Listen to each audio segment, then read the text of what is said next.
Darren, first let me offer congratulations on being inducted today. It's a huge honor. I feel almost not worthy. It's really quite astounding when you look at the history of this remarkable organization and the icons who have stood in this building and over the history been inducted into this just remarkable organization. I'm incredibly, enormously humbled. Well, because of the mini marathon today, we had both of us had to walk here. Did you think Benjamin Franklin really didn't want this event to occur? Absolutely. I think Benjamin Franklin would be very happy that this event is occurring, especially during this time, as a person who stood for enlightenment and the idea that knowledge is essential in a vibrant democracy. Okay, so Darren, when you became the president of the Ford Foundation in 2013, did all of a sudden you become more popular? Did people laugh at your jokes? All of a sudden you get invited to things you didn't get invited to before? What was that like? Well, there is no doubt that when you become president of the Ford Foundation, your life changes. I was fortunate because after a career on Wall Street, I ran a nonprofit in Harlem, and then I was at the Rockefeller Foundation for 8 years before joining Ford. So I had some familiarity with the rare air that many in philanthropy breathe. So how has the philanthropic world changed since COVID and since the anticipated recession? Do you find more and more requests are coming in, and do you find it's harder and harder to pick among the people you want to give money to? Well, I think philanthropy has been impacted over the last 3 years in many ways that American society has been impacted. We are, as a nation, as a society, dealing with the compounding effects of a pandemic, of a racial reckoning, the murders of the summer of 2020, the existential threat of climate, which has become even more acute during this very time. So we're dealing with the sort of compounding effects, and the way that has impacted philanthropy has been to really upend much of the normative way in which we do business. It is certainly from the standpoint of the racial, the work around diversity and equity, inclusion, demanded that philanthropy hold the mirror up, because when we do, we realize that actually we are not a very diverse sector, and that our boards, our governance is indexed to support wealthier organizations that are often not led or serve communities of color. So it's been a period of reflection. So when you became the president, you looked at the art in the Ford Foundation building and said, there are no minority, women, or African-American artists, and you basically sold the art and replaced it. Is that right? Well, it was part of a larger strategy. I mean, David, I didn't just walk in and say, sell the art. I mean, it was part of a larger strategy, David. I mean, it was a conversation that I had with the trustees about the Ford Foundation as it existed in the world. Every facet of the Ford Foundation, from our programming, and so as you know, we completely changed our programming globally to really focus on inequality. We looked at the building itself, our physical asset. So the Ford building, which was really designed just for the Ford staff and Henry.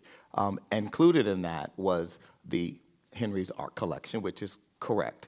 It was, there were no, well, it wasn't diverse. It was all European artists and one woman, Sheila Hicks, who's a great artist.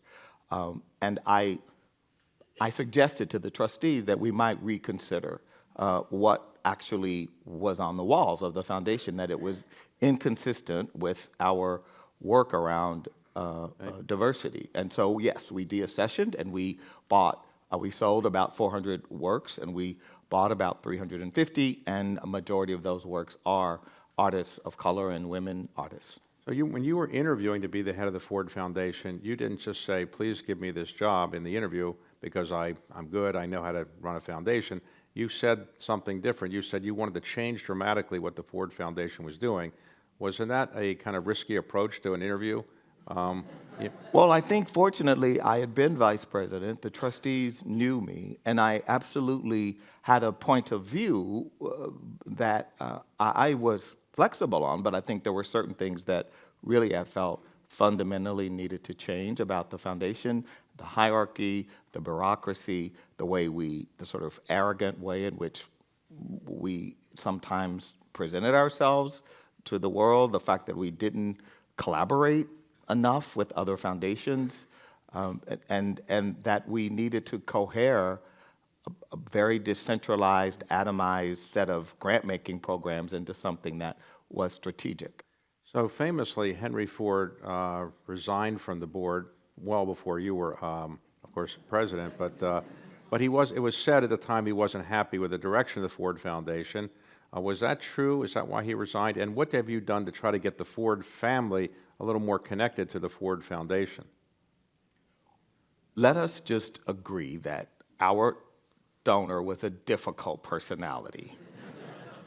And I embrace Henry Ford, just as I embrace many great men who have contributed enormously to building this country. They're all complicated pieces of work. And you cannot simply live in a binary when, because a person has done something abhorrent or reprehensible, that you are incapable of acknowledging their contribution. And so there's no doubt that Henry Ford would probably be surprised that a gay black man is president of the Ford Foundation. But my belief is that this is why this country is great, because we continue to evolve. And when Henry Ford II left, you are right. It was a regrettable moment in the foundation's history. Henry Ford and McGeorge Bundy despised each other. I've got the correspondence. They did not like each other. McGeorge Bundy was, in many ways, an archetype of an East Coast, Harvard-educated, 1950s sort of mindset. And he looked at Henry Ford II as a bumpkin from Detroit. And so he continued, Henry Ford was resolute with Mac Bundy that there would be no woman on the board of the Ford Foundation, just as he kept no women on the board of the Ford Motor Company. McGeorge Bundy defied him and, behind his back, got the board lined up to elect Patricia Wald, which the board did. And that, coupled with the fact that we helped to create the field of public interest law, and some of those very organizations that we helped create, like the Environmental Defense Fund, the Natural Resources Defense Council, sued the Ford Motor Company for pollution. So there were things like that that kind of upset him. And so, yes, David, he did leave, and it was quite public. There was never a conversation between the Ford family from 1976 until when I became president. I believed that it was deeply regrettable and unfortunate that the foundation had jettisoned the family and their desire to have a rapprochement. And so I did. In the middle of the bankruptcy, I reached out to Bill Ford through a mutual friend. We had a very civilized lunch, and over a period of time, I met his mother, the amazing Martha Firestone Ford, who's the grand dame of the family, and she's just this extraordinary woman. And we elected 3 years ago Henry Ford III to our board. So we have a Ford family member back. So when you mentioned the bankruptcy, you're referring to the bankruptcy of the Detroit Museum of Art? Is that what you're referring to? I'm referring to the bankruptcy of the city of Detroit, the largest municipal bankruptcy, and the museum, in a quirk, was technically owned by the city, and it thus became the subject of the creditors committee desire to liquidate it so they could be paid. So you did things to So we help. raised basically $800 million, half of it from foundations with Ford and others, and the other half from the state. So many people are not familiar with how it came about that the law of the United States requires that foundations like the Ford Foundation are supposed to give away roughly 5% of their income every year. Can you explain the Ford Foundation's role in unintentionally making that possible? You're just making this a fun gathering for me, David, aren't you? Well, it's a good contribution. They just didn't intend it. Well, people, before 1969, there was no federal regulation of private foundations in the country. And the Ford Foundation, as the leading and largest foundation during that period, was the source of tremendous scrutiny all over, as many of you may recall, and certainly at one point by Congress, and particularly Senator Long from Louisiana and Congressman Patman from Texas, my home state. And because the foundation was doing things that were very controversial and quite candidly, honestly, were not charitable in nature. For example, the foundation believed that there should be more black mayors because we had black majority cities. And so the foundation supported the political campaigns of black mayors. When Bobby Kennedy was assassinated, immediately his staff was thrown into unemployment, and the foundation, McGeorge Bundy, took it upon himself to employ many of Senator Kennedy's staff. There were other things that we were not guilty of. For example, many foundations were not paying out any money of material. They were donors were getting the tax benefit, but basically not then in turn giving the money away. And so there was a very set of controversial hearings in which McGeorge Bundy was the star witness. That did not go well, let's just say. And so as a result of that, Congress passed laws prohibiting electioneering and any political activity, requiring a minimum of 5% of giving of an endowment on an annual basis, and other things, but those are the two big. Okay. So earlier in the introduction to you, it was mentioned that you orchestrated a $1 billion loan or a bond that the Ford Foundation took out. And in the history of our country, I guess foundations had never borrowed much money. They just had the money they had. What was the genesis behind the idea of borrowing that much money, and was it hard to sell that to the trustees? Well, the genesis of it was the state of the nonprofit sector in April of 2020. I mean, there was a massive crisis in this country. The arts organizations lost revenue. I mean, every arts organization that depended on tickets were immediately without that income. Many donors initially, before the market stabilized and took off, got jittery about giving. And so what we were hearing at Ford was from our hundreds of grantees, our nonprofit partners, that they were in a crisis, and some of them were really in a crisis. So at that time, we have this problem with foundations, and I saw it at Rockefeller and at Ford, when the market, the asymmetry that occurs when the market goes down, you have that 5% is less, so you have less to give away, but actually when the market goes down, that's when need goes up most, right? So there's this asymmetry that I wanted to solve for. As you know, as one of the world's greatest investors, you do not sell, you do not liquidate in a market that's going down. So my CIO and the investment committee said we can't liquidate. The market's too choppy and there's too much volatility, and we need liquidity longer term to get us through this period. And so, as you know, I did spend a few years at an investment bank, and so I was at home watching TV one day, and your friend Jerome Powell comes on and basically tells us that money is free. And at that point, I said, my goodness, I mean, if the yield curve is going to be basically, 2% on a 30-year bond, why can't we issue 50-year debt? It's much better. It's a much better arbitrage than taking out of a declining endowment $1 billion. All right, so you did that, And we did that, and what was important about that was not just that Ford, but was that we got 5 other foundations. So basically, there was about $2 billion of additional capital that went to nonprofits during that period, which was the goal. So let's talk for a moment about the state of democracy. Clearly, there's been some challenges to democracy in this country. Is the Ford Foundation or any other philanthropic organization you're involved with or know about doing much to help get democracy back to where maybe it should be?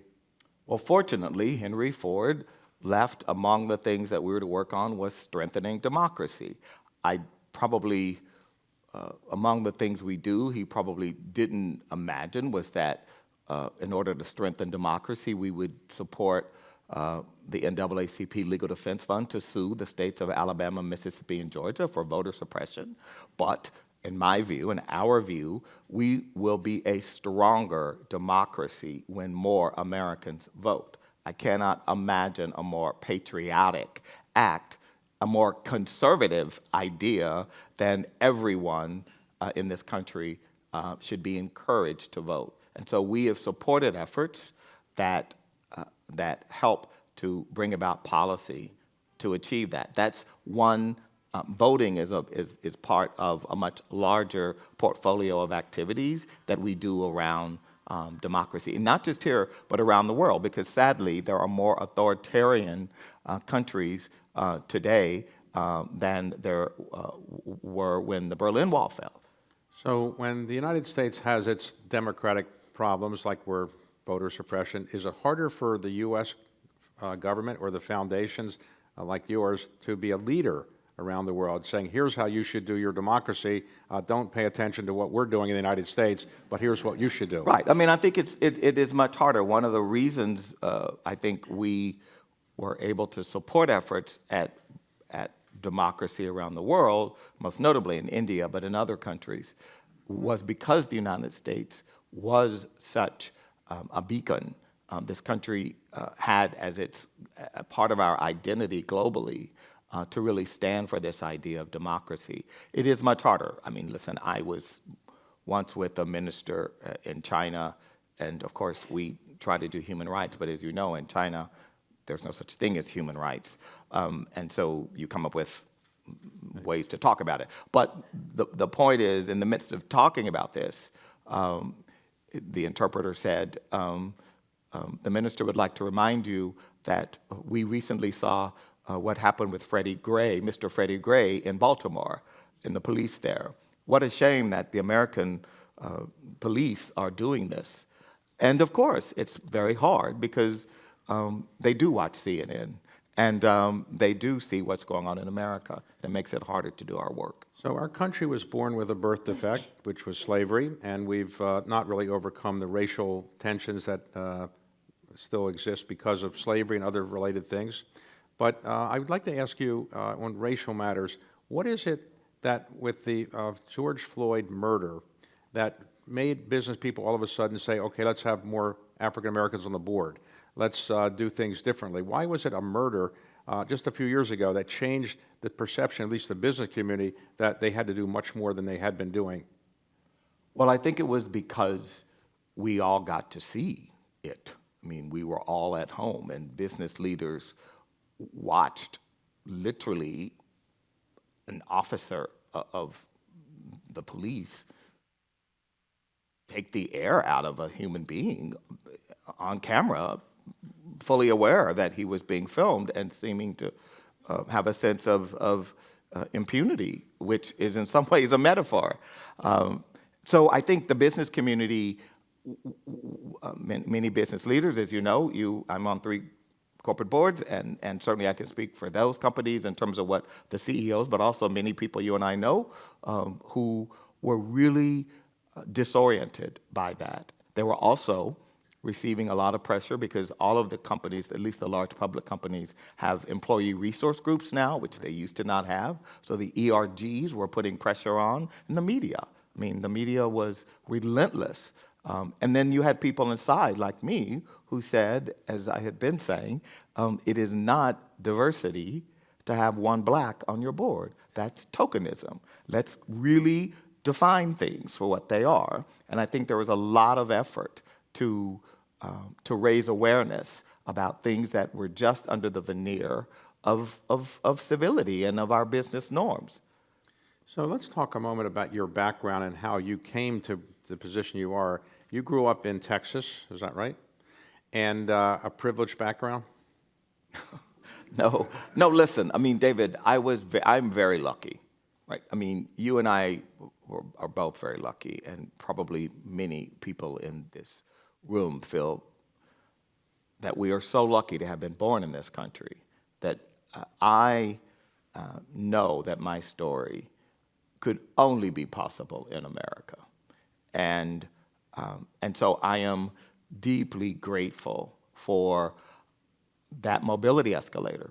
I was on a dirt road in a little shotgun house when the lady from Head Start in 1965 appeared on going house to house, telling people about this new program that President Johnson had, and this was going to be the first summer in 1965. And so I was really enormously lucky to be born in a time in this country when America believed in the potential of all of its citizens, and that there was a mobility escalator.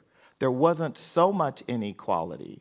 I went to college on a scholarship, on a Pell Grant. I never couldn't imagine what I find with the young people at the Ford Foundation today. So many of them with six-figure debt. I mean, I couldn't imagine starting out at 25 with that. So you went to University of Texas. I did. I went to all public schools. I've never had a day of private education in my life, and I say that with pride because I find that from Davos to Aspen to all of these places, when you're on a panel and you go through I have actually never had another panelist say, I have never been educated in a private institution in my life. I have never had that experience. And that says something about our democracy, because the idea of a democracy is that the public institutions are supposed to be, and this was Benjamin Franklin's idea as well, that we should have the public institutions produce the leading citizens, the people who would be the managers, the leaders of society. So you went to University of Texas, and you were the president of the student government? Oh, yes. I was, all the things that, happen. Was there a large African-American population? No, there were 800 of us, and half were, athletes. And there was no doubt that I was incredibly lucky that I was able to navigate what, sociologists would call code switching. And the reality of being poor, black, being thrown into this context in college with a lot of very privileged people was eye-opening for me. So you also went later to the University of Texas Law School. Mm-hmm. You then went to New York to practice law at Cleary Gottlieb. Yeah. Why did you decide to leave Texas to go to New York to practice law? Well, I decided, when you grow up poor, one of the things that you resolve is that as an adult, you won't be poor. And growing up poor, there's a part of the psychology that really affects you when you're in the 6th grade waiting for your mother to pick you up after debate class and she can't do it because her car has been repossessed. Or you go home and there's an eviction notice on the door. That leaves a real emotional scar. I mean, it leaves you. It's why, my husband, we were buying something in the new apartment, and at one point I was paying bills, and he said to me, "Why are you these bills aren't due for 30, why, you don't have to pay these now. I mean, let's wait. And I said, no, and I mean, growing up with lots of privilege, he had no idea, like, my psychology of like, no, I just got the bill, I'm gonna pay it right now. And he was absolutely right. There was my own internalized psychology of growing up poor and so there are lots of things like that. So when I came to New York, it was not to work for the ACLU. I was absolutely clear that I was going to Wall Street, and I say unapologetically, and I tell a lot of young, especially people of color who, like me, were the first, or you are an important contributor to the household income of a family that goes well beyond you. And you have to, often people don't understand that. I mean, my partner never, when we first met, I remember I said once, this was in the old days of paying bills, I said on a Sunday afternoon, I said, well, I've got to go home because it's Sunday and I have to pay my mother's bills, which of course I did. And he said, why would you pay your mother's bills? I mean, he was like, why would you do that? And I said, because she doesn't have any money. I mean, because she never, and he said something, he said, well, doesn't she have like annuities or anything?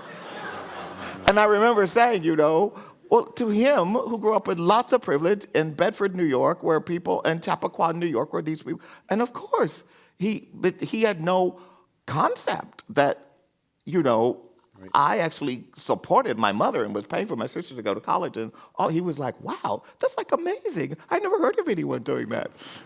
So you practiced law for a while, and then you joined a bank, UBS, and worked there for a number of years. Yeah. But eventually you left to go into the nonprofit world, the Abyssinian Development Corporation. Why did you abandon the wonderful world of Wall Street? Oh, yeah. Why would I abandon the wonderful world of Wall Street, David, is right.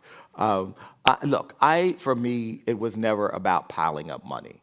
And to be really successful, you have to really like to pile up money. And for me, just having enough so that so the wonderful thing about Harlem in 1992, when I moved to Harlem, was there was this remarkable large-scale undertaking led by the recently passed Calvin Butts, who was the pastor of the Abyssinian Church, who was my boss, who was a treasure. And he convinced me to come and join him and work for practically nothing, and it was worth every day for 8 years. So any regrets about abandoning Wall Street for the nonprofit world? No, David.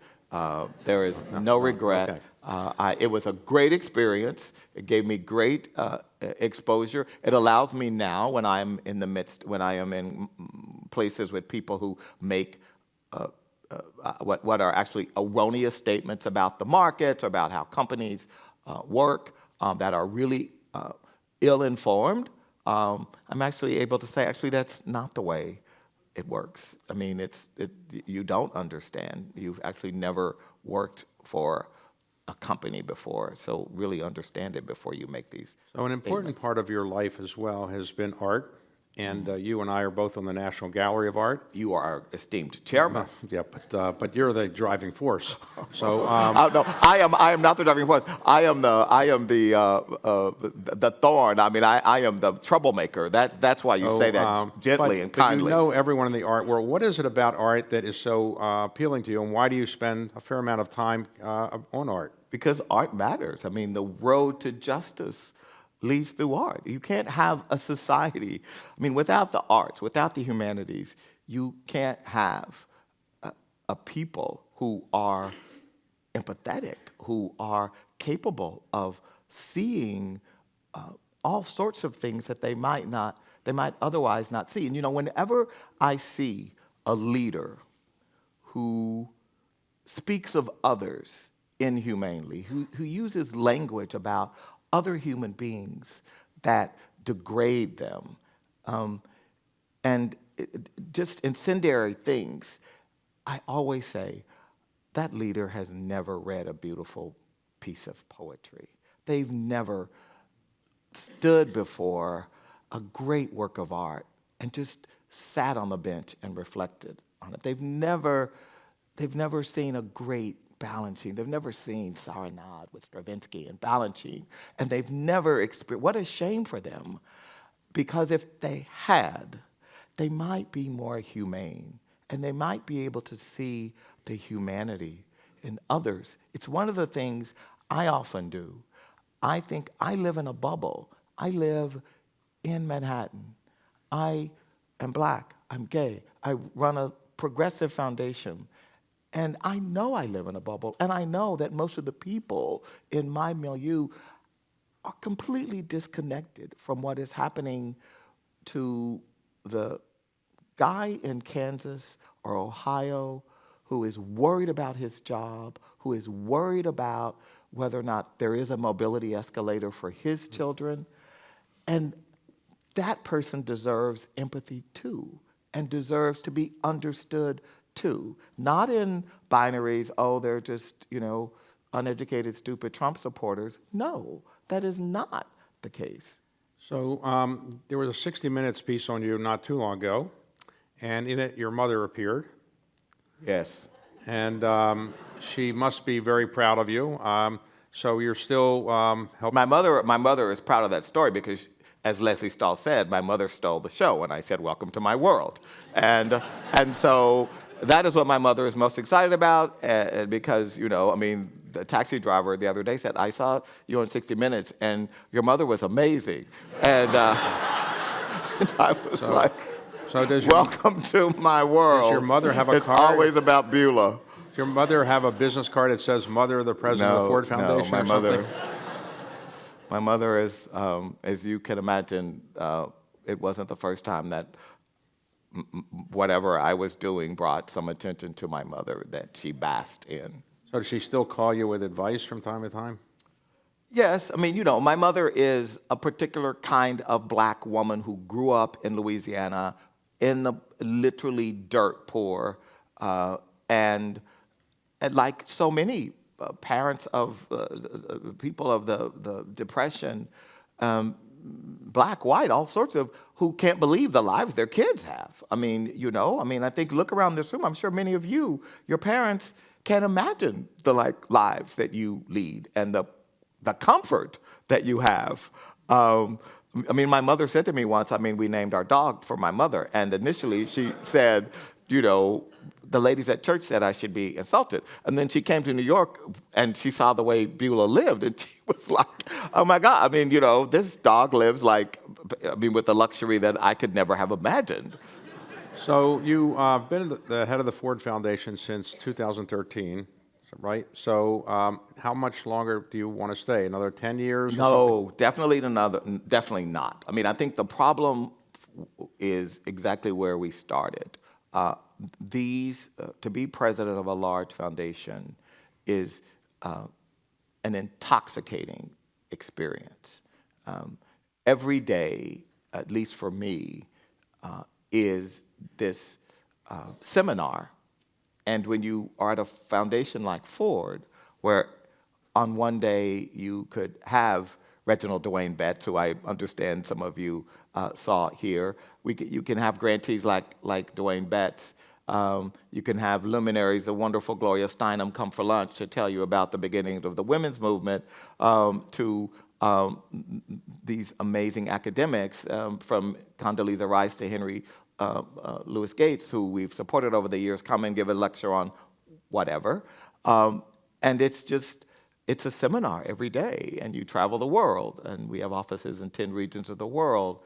And so it can be really quite valorizing. And I think the risk is, and this I've seen happen, is people don't want to give up these jobs because they are so alluring. And there is something really intoxicating about being told every day that you're really wonderful and really special when you're not. So what might you want to do after you do eventually leave the Ford Foundation? Would you like to run for office? Maybe I'll go to the Carlyle group and... Okay. Well, the highest calling of mankind, as I've said, is private equity. I know so you could said pursue that. That was your... But even more important than philanthropy could be. But I will say this. One of the things I do, as you know, when we talk about philanthropy, I have been so lucky because to be at first Rockefeller and now Ford, you've been in these two extraordinary foundations that are really rooted in Andrew Carnegie's 1889 Gospel of Wealth. That essay was so seminal in informing, I mean, certainly Rockefeller and Morgan and Ford and others, all the way today to Gates and Bloomberg and the others. Carnegie talked about charity. He really popularized the idea of giving back. It was his notion that he had, over time, raised, done amazing things as an industrialist. Yes, some bad things had happened. A few kids had fallen into the iron ore pits, and things had happened. But at the end of the day, it was time to give back. He talked about charity, generosity. I actually found an obscure letter that Dr. King wrote in 1968. And in the letter, he talked about philanthropy. And he said the following: philanthropy is commendable, but it should not allow the philanthropist to overlook the economic injustice which makes philanthropy necessary. And so what Dr. King was saying was something different. Carnegie had no problem with inequality. In fact, Carnegie and Rockefeller believed that inequality was natural and that God had given them, and their responsibility was, because God had given them special talents that made them billionaires, that they had to give back, and that inequality was just something they needed to right size, to reset by giving back. King said something else. King said, actually, you need to consider the inputs, right? So it's the difference between today in corporate terms, the difference between ESG, which is outputs, and the inputs to the company. And what King was saying was the work is, yes, generosity and charity, but the work ought to be also about dignity and justice. And that requires a different kind of mindset for the philanthropist, which makes you more humble, which makes you more willing to look at your culpability and the very problems you're seeking and your institutions, which is why we've turned attention to our investments and doing the kinds of investments that don't harm the earth, that, one of the things, I hope this meeting is off the record, one of the things we found when we did a review of our investments was that we had a major investment in a prison company. So And here we are, the largest funder of reforming the criminal justice system, and our investment office is making investments unknowingly, but that there was no, in the investment office, not the analysis of our mission through which they should run investments was something we needed to change. So the next stage of your career might be in government, or No. you won't go I would into not be a good public servant. No, I wouldn't, because I would get in trouble. Oh, so you wouldn't? The president called you and said you'd like to be a cabinet No, officer? there have been times when I was fortunate enough to potentially, but I would, because as you know, I have a really hard time not saying what I think. And I think that you really have to have more constraint than I'm capable of. Politicians can't do that, right? Well, you just have to be more, and I think I can serve by being more candid and frank. Well, before we conclude, let's pay some homage to Benjamin Franklin. Yes. So why do you admire, if you do, Benjamin Franklin? I admire Benjamin. So, it's so interesting because Hamilton and Franklin are my two favorite of the founding fathers. And I think Hamilton was just more controversial and more flashier and he was in New York, so that obviously. But I thought Franklin really imbued the ideas of the Enlightenment, and he was, more than Hamilton, a real polymath. And I loved the way his mind worked and his ability to hold all these different disciplines in his head and to actually produce great scientific, great literature. So I've always admired him, and that he was originally a slave owner. And before the other, I was going to say before the other founders stopped, but they didn't stop. But he stopped. He stopped owning slaves before the Continental Congress. And I think He was just a really, to me, to my mind, he was much more the all-American founder than Jefferson was or Hamilton was. So Walter Isaacson, who's written a biography of Benjamin Franklin, has also written biographies of other, quote, geniuses, Leonardo, Albert Einstein, Steve Jobs, Henry Kissinger, other people like that. Elon Musk. And now he's working on Elon Musk. And I asked him once, I said, if you could have dinner with any of the people you have written about, who would you want to have dinner with? He said, without doubt, Benjamin Franklin. He was the most all-encompassing, brilliant person he had written about, and he thought that would be the most interesting conversation. So, well, we've come to the end of our time, so I would like to say, Darren, thank you for the incredible life you've led that helped so many people, and no doubt you'll continue to do this for quite some time, and congratulations on being a member of the American Philosophical Society, and thank you for doing this morning, okay? Good questions? All right, the questions? Darren, would you be willing to take questions? Okay, questions. Okay, we have questions. Darren has agreed to take questions. So let me start with our new member here. Thank you. I'm Barbara Yatzak from Berkeley. Congratulations, Barbara. And congratulations to you. I have a question actually for both of you gentlemen, and it relates to some comments that were just made about dignity in Ohio and places that have experienced the downsides of deindustrialization. Do you gentlemen have some thoughts as to what we as a country can do in order to help the folks who are paying the price for globalization? And that doesn't mean giving them money. That's minus the dignity. What kind of new activities can we create that will allow people to make a living in a different way?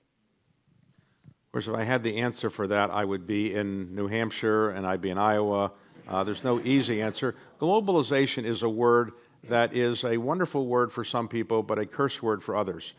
For many people in, let's say, Ohio, the type of people that J.D. Vance wrote about in his book, Hillbilly Elegy, globalization really means the wealthy are getting wealthier, we're shipping jobs offshore, and we're basically leaving behind a lot of people in the middle of the country.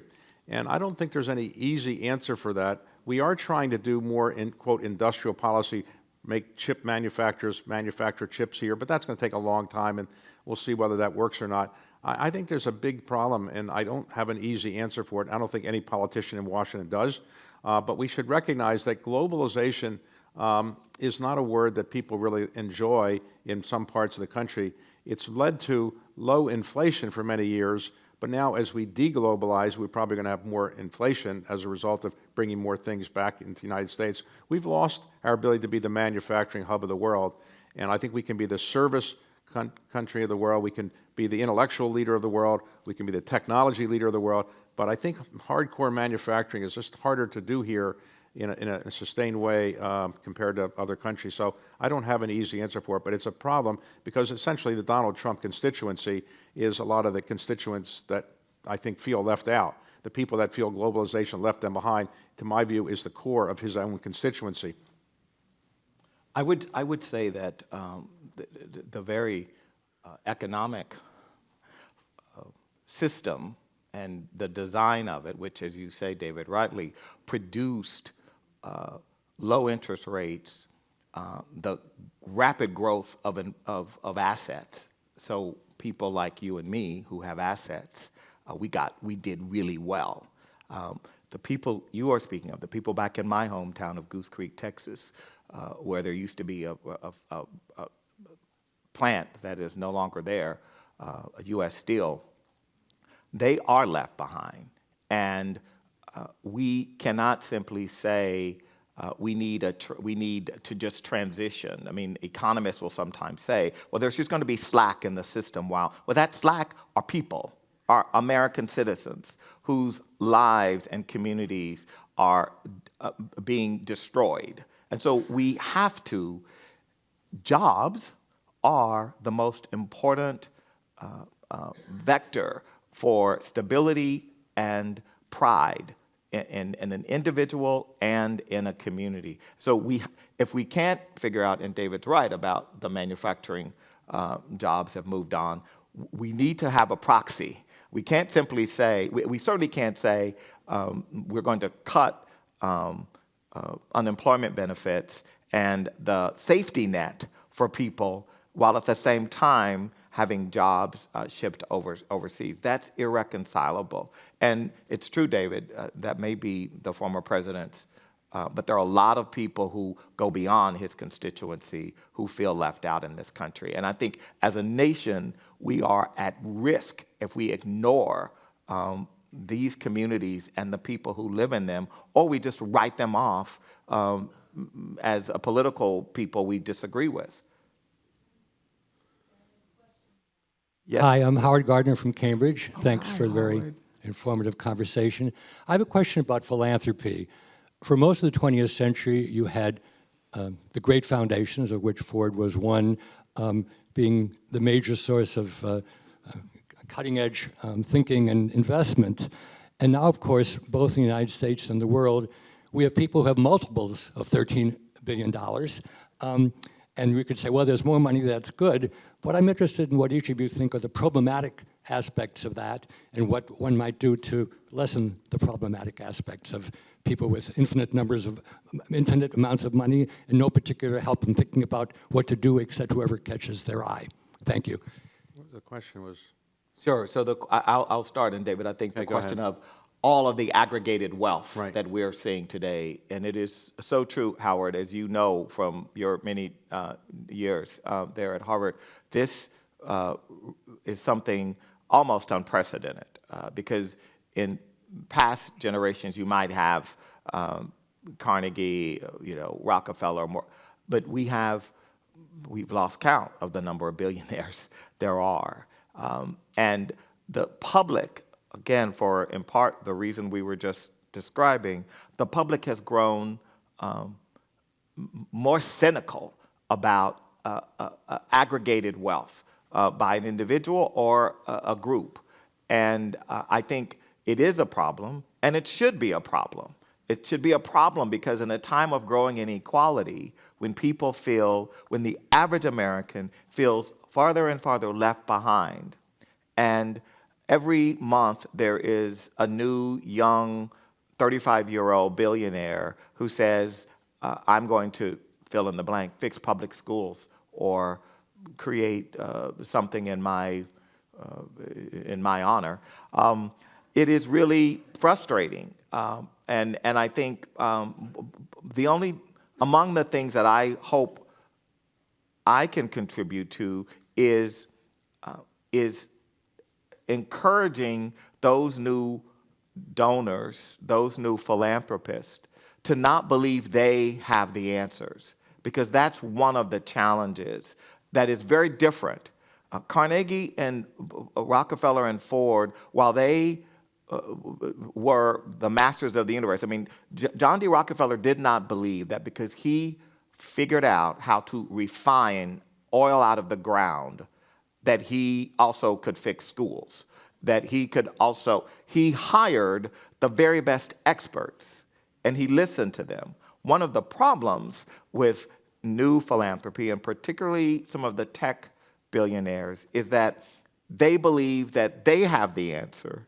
And if the government or others would just listen to them, the problem could be solved. I was on a panel with one such billionaire, and at one point he said to the moderator, we were talking about a large social problem, and he said, well, this is something that if we could just get a few engineers, lock them up in a conference room for a weekend, and they can solve this.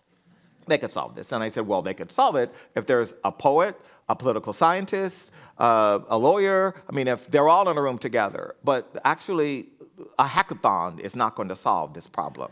But it's just a mindset. And so, Howard, I mean, the real issue is the mindset. And I really do worry because for the first time, the other thing that is different is in the past, the critique and scrutiny of philanthropy came from the right. It's now coming from the right and the left. And so you have on the left people saying, who in the past might have said, oh, it's great because the Ford Foundation is supporting Black Lives Matter and all these progressive movements.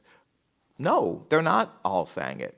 Some of them are saying, actually, the Ford Foundation shouldn't exist, and no foundation should have billions of dollars, and no wealthy person should have a tax benefit for giving money to their foundation.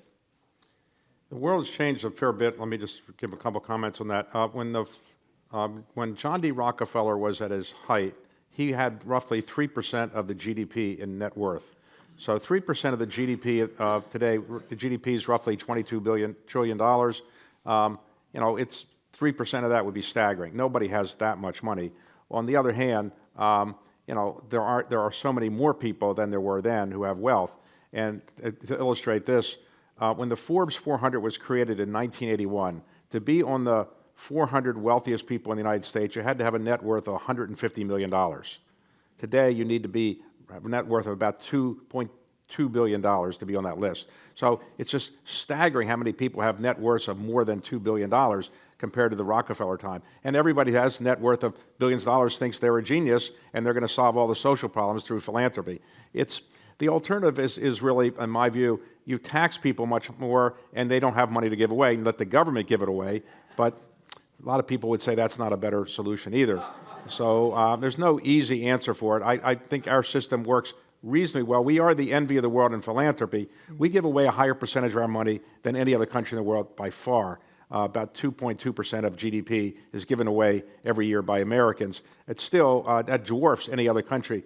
I think the system has a lot of flaws, but probably I don't know of a better system, and I don't know of another country that does philanthropy better than we do, though I do like to remind people all the time that philanthropy is a word derived from an ancient Greek word that means loving humanity. It doesn't mean rich people writing checks. And you can love humanity more, in my view, by giving your time, because the time is the only thing that you can't get back. You can make more money, but you can never get your time back. And the people that do want to do really important things, if they would give their time, that could be just as valuable. And I try to encourage people that aren't billionaires to give their time, because I also think that that's a very valuable thing that you can do. So like the woman that created Teach for America, she didn't have any money, but she created a pretty good company just using her time and her energy and ideas. And I think that's an important thing we should encourage younger people to do. And I am a signer of the Giving Pledge, and the Giving Pledge is okay, but it kind of it marginalizes people that don't have a certain net worth. And I try to encourage the Giving Pledge people to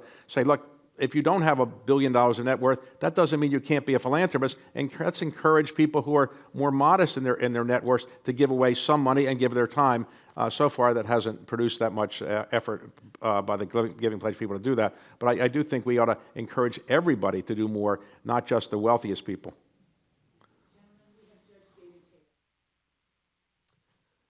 Thank you both for that wonderful conversation. And Mr. Walker, thank you for all of the important things the Ford Foundation is doing under your inspired leadership.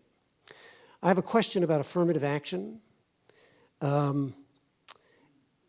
Walker, based on the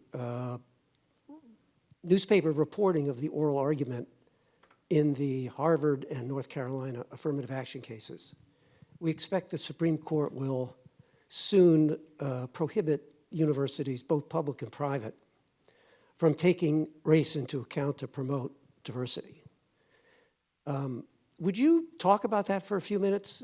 Specifically, I'm interested in knowing what you think the university community should do to respond to this, what effects you think this might have on the rest of the country.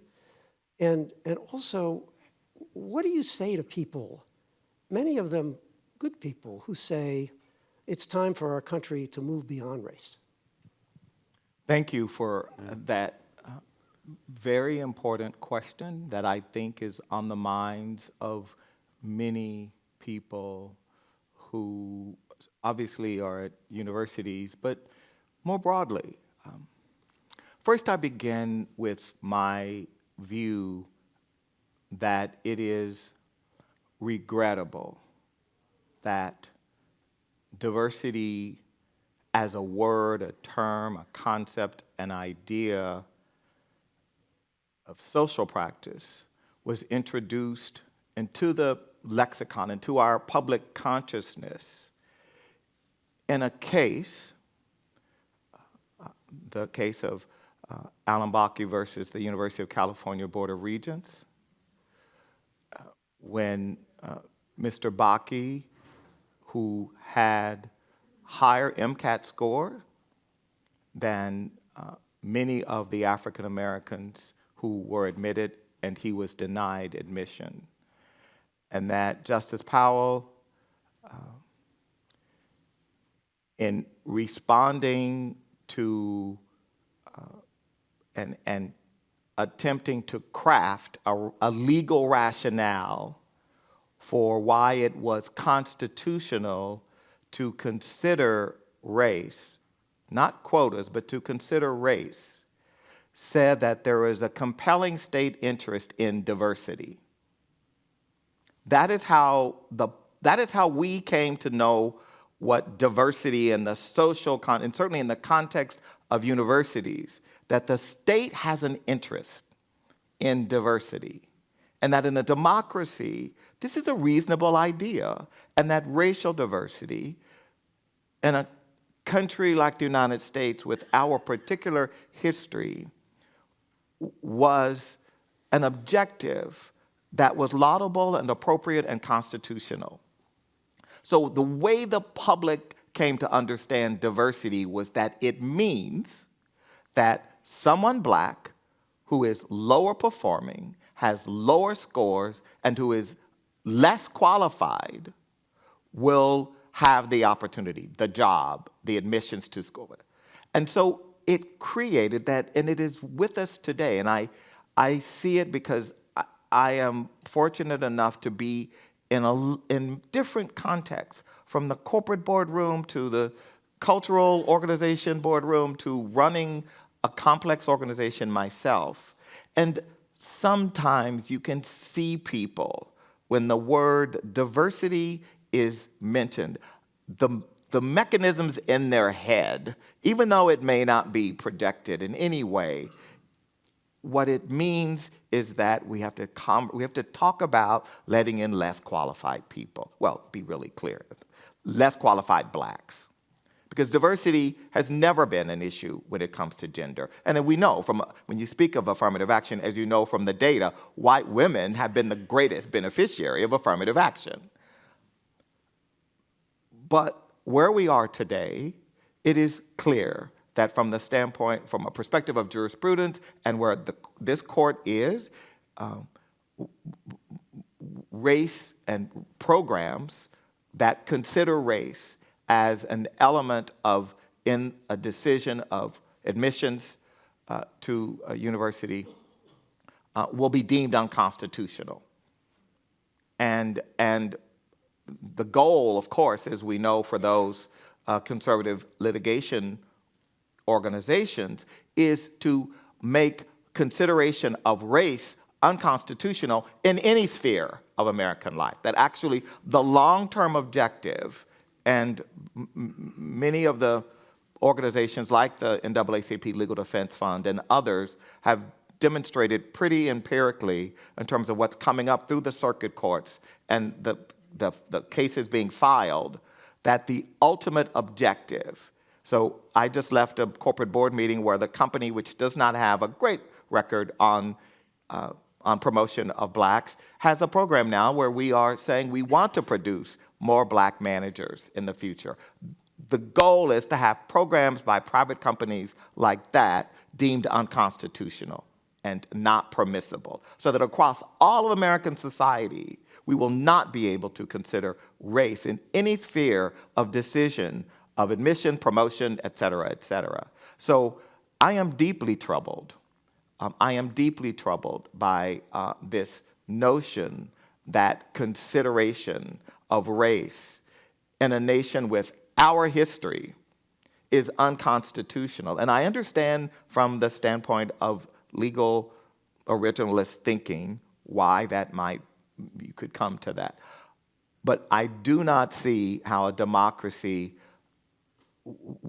with this much racial diversity is and this history of underrepresentation and discrimination that remains with us can exist productively without some consideration. Having said that, I think we will have to be smart and find proxies because ultimately what we want is for mobility, opportunity, for people to be able to overcome those historic barriers that produced the inequality that we have. And so I think we're going to have to be very inventive and very creative about how we still get at underrepresentation. And that may be economic. It may be economic background. But there's some research, there's a pretty strong body of research that shows that if you look only at economic background,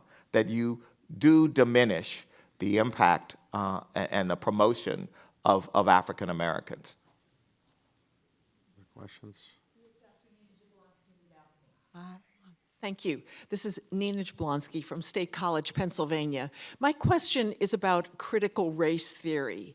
In the last 2 years, we've seen critical race theory being really deployed as a sword to undercut and almost eviscerate many social justice agendas in this country, including really important ones in public education and philanthropy. How do you see this playing out? And what can people like us do to combat this most pernicious of movements that has really disempowered so many, especially educators in this country? Thank you.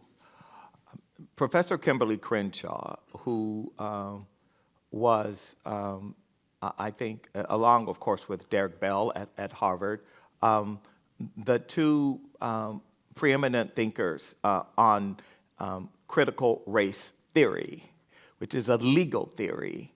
It is not social studies curriculum. And yet it has been conflated and weaponized, as you rightly say.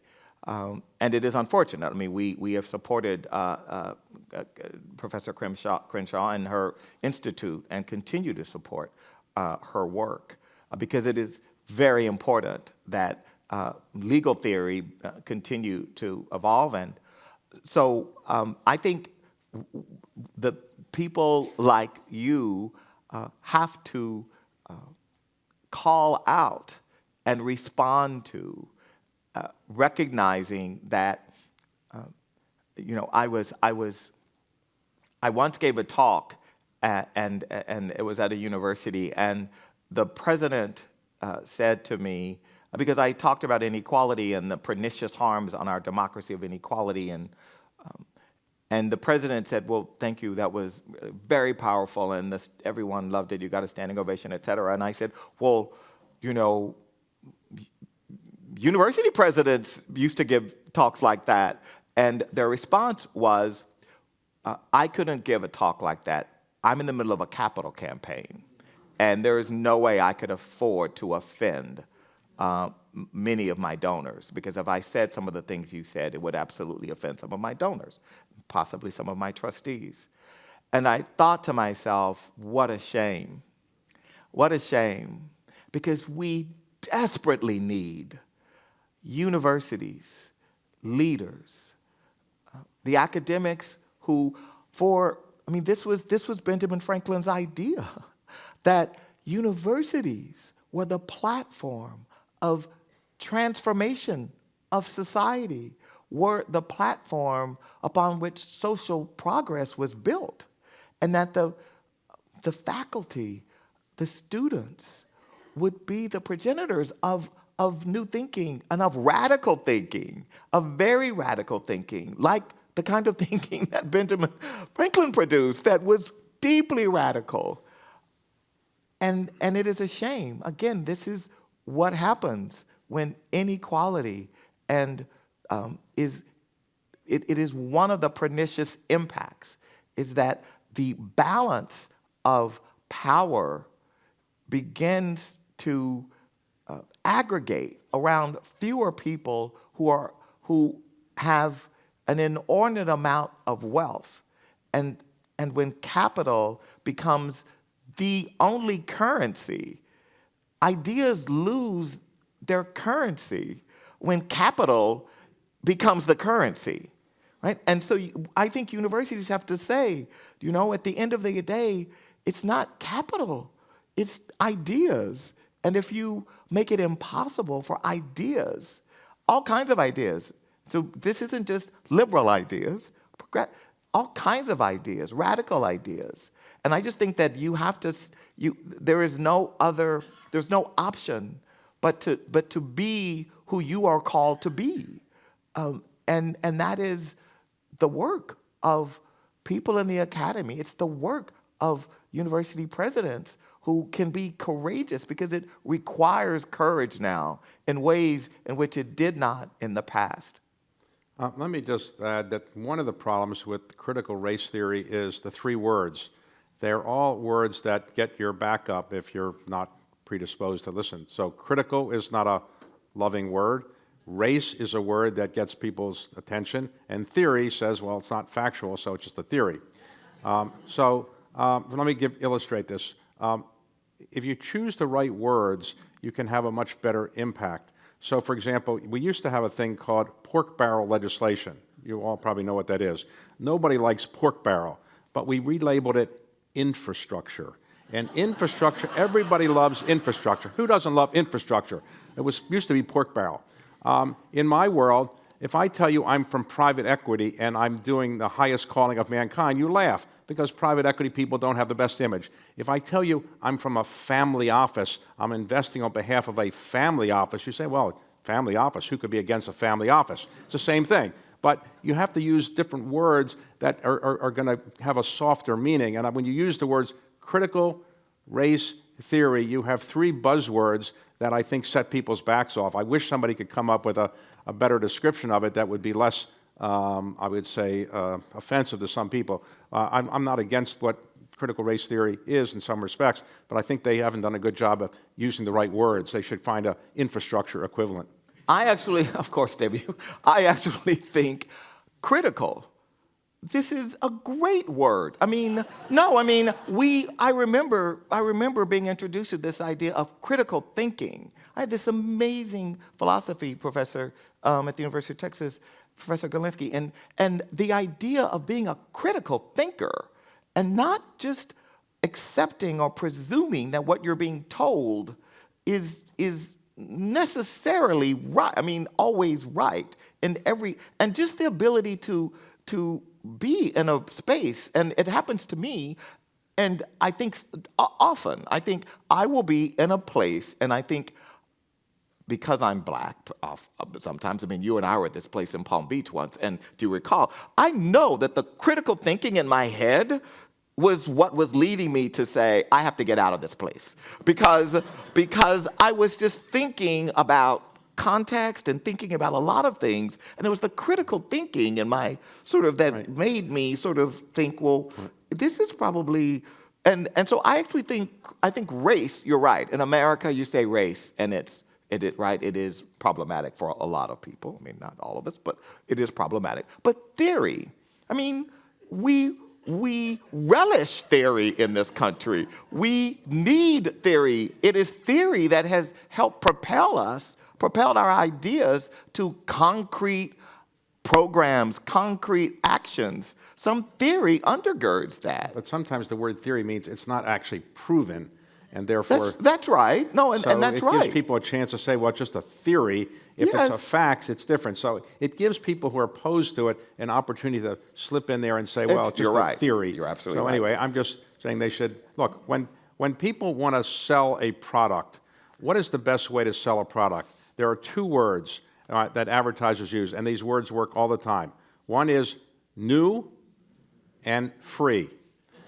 And if you say, hey, come on, this is a new thing, and you get a free part. We have a new free racial idea for you. Right. America. That's what we need. That will help solve all of our racial problems. Let's just... Gentlemen, we have time for one more question. Okay. Thank you. Thank you. Hi, good morning. Thank you so much for a provocative conversation. Andrea Armstrong, Loyola, New Orleans. And I'd like you to reflect on this tension, right? So on the one hand, we know that government services are incredibly critical, right? That, I mean, the Head Start program, Pell Grants, education, health, particularly for marginalized communities. At the same time, there is a reticence in the philanthropic world to fund government services, right? And there's this idea that, the philanthropic should be funding the new ideas, the improvements, the innovations, but not the everyday services that so many people rely on. And so I would be interested in your thoughts and reflections on this tension, on funding government and the importance for particularly racial communities in the U.S. Well, I sometimes I fund things that people say, why are you doing this? The government should be doing this. The government does this. Fix up the Washington Monument. Why are you doing that? The government will fix it up. And so sometimes people have a perception that government is supposed to do something, and therefore philanthropists shouldn't be doing it. And that's a problem with those kind of services sometimes, that people are saying, well, why doesn't the government do it? And that's one of the problems I think that philanthropists have with some of those government services. They feel they're just replacing the government, and the taxpayers' money should be used for that versus their own money. But I think that's right, David. I think the idea that philanthropy historically was a catalytic investor in ideas. Right? I talk about the three ideas that we have invested in at Ford: ideas, institutions, and individuals. And those ideas. So the idea Head Start started as a theory at Yale College. A group of early childhood adolescent theorists had ideas about how young people could be helped, young low-income urban and rural people could be helped get a head start on their education. I think the issue that you raise of directly funding social services is, for many, a slippery slope, because philanthropy cannot be the permanent funder of a social services program that government should be funding. But philanthropy can be a funder of the institutions who seek to make government accountable to fund those organizations. So, and we can't, and I agree with you that there is a more privilege given and a priority given to the new shiny object, the new cool thing. Everyone's looking. I don't believe that's not what we seek to do. In fact, over half of our grantees are organizations we have funded for many years because our work is justice. And when your mission and your work is justice, 3-year grant cycles are not going to do it. And you literally, as I said at the beginning, we have been funding an organization like the NAACP Legal Defense Fund. In the 1960s, we were funding them because municipalities were closing swimming pools in the South rather than let African Americans, children and families use those pools, right? We were voter suppression. Today, we continue to fund the NAACP Legal Defense Fund on voter suppression. So my point is, we have to fund institutions. Yes, ideas matter, so let's fund ideas. But we have to fund institutions because if your work is justice, justice is always contested in a multiracial, pluralistic, multi-ethnic democracy. Justice and who gets it, who has it, who doesn't, is always a contested. So those institutions fighting for people who have had to work harder to achieve justice are always going to have to be there to do that work, because the country, the nation, falls back on old behaviors, and those organizations have to be there to remind them. So I'm a believer that we've got to fund long-term, fund with general operating support. More than 80% of our grants are general operating support, more than 80% are multi-year. We have to fund that way, but we can't do the work of government. So we can fund organizations, the National Head Start Association, to advocate for government funding of Head Start. But the Ford Foundation can't make up for the $1 billion budget shortfall in the congressional appropriation for Head Start. So one subject we didn't talk about is the importance of history and civics, and let me just conclude with a story that illustrates it. So one time I was trying to educate members of Congress about the Supreme Court, and I decided I would try to do that by interviewing in front of members of Congress the Chief Justice of the United States. So I asked John Roberts, I said, Mr. Chief Justice, did you always want to be Chief Justice of the United States? He said, no, I had no interest in that when I was little. Did you want to be a judge when you were little? No, I didn't want to be a judge. Did you want to be a lawyer? No, absolutely I didn't want to be a lawyer. So what did you want to be? Well, I wanted to be a civics teacher. I wanted to teach American history. That's all I cared about, American history and civics. I loved that. So my father said, John, that's nice, but you won't make any money doing that. You're going to starve to death. He said, I don't really care. I don't really care about money. I just want to study American history, write about it, civics, and so forth. So John went off to Harvard, and after his sophomore year, he came back from spring break, and he gets off at the airport at Logan Airport, gets in the cab, and says to the cab driver, can you take me to Cambridge? And the cab driver says, are you a student at Harvard? Yes, I am. What are you majoring in? I'm majoring in American history. And the cab driver said, well, when I was a student at Harvard, that's what I majored in also. So John did go to law school. Okay. David. All right, thank you. David. Thanks a lot. Thank you.